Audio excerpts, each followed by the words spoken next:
Rise and Fall came from a personal experience, but we, for some reason, have always tended to write a personal perspective and make it a human perspective. It's just been something, you know, I don't know if we could ever explain why we've done that, but I'd say almost every song on the album is something that either could be a personal experience or a human collective experience, and you know, it's pretty broad, some of the stuff that we sing about, but I think it really comes down to just wanting to tell some stories, you know, and a human story, the best we can, and you know, looking back at history, we seem to repeat things, and you know, civilizations rise and fall, and just like our lives, and you know, things that we hold on to and that we value come and they go. You know, it seems that there's a cycle, you know, in life and in our lives, and things seem big to us, but they're actually small. And I think that actually Tori was on the subway heading from Astoria to Astoria, Queens to Minnesota, where I was living, and he got off the train and he was like, I've got it, we've got to make a double album, Rise and Fall. of course it never became a double album, But there's enough songs flashed, for a double album. Yeah, the name flashed, you know, in front of my eyes, and but the process of making Rise and Fall, which, you know, we released in October here in the US, was unlike anything we could have predicted. I mean, we knew we didn't want to,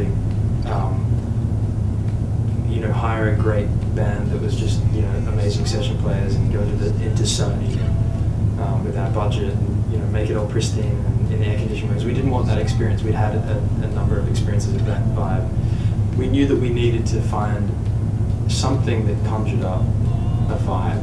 You know, for instance, like when you're playing a show, the people bring the vibe and the room brings the vibe.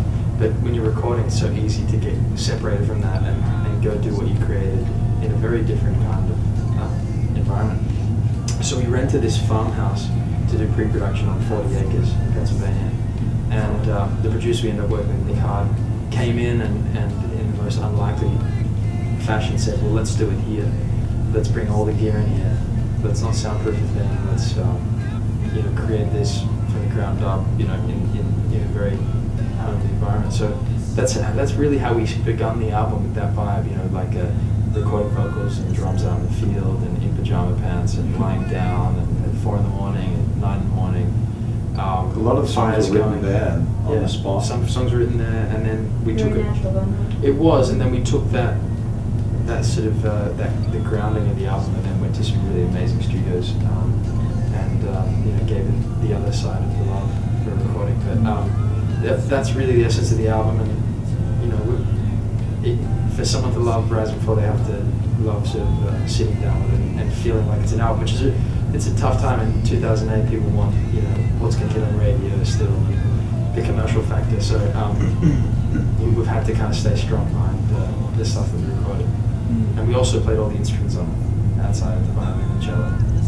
So you have like a big variety of instruments that we play? We did. Not really. We brought them all into the house. We just learned how to play them. We really didn't know much about them. I mean, we have a background in keys and drums and bass and guitars, but the other stuff, the quirky things, was just literally like, let's try that, you know. We treated the instruments like toys. Like we just played around on them until something sounded right. So what is your favorite track on the album? It changes every day. I mean, I love the different songs for different reasons. I love Abraham because it really was the first take that we kept, and we were like, oh, let's just try Abraham. You know what I mean? So it's we wrote the song there in the house. So there was a spirit to that. And it came out really very with a fragility, like a really up close fragility to it, which really suits the album. Whereas when we do it live, like we just did it, sometimes it can be a little bit more explosive. But it really suited it.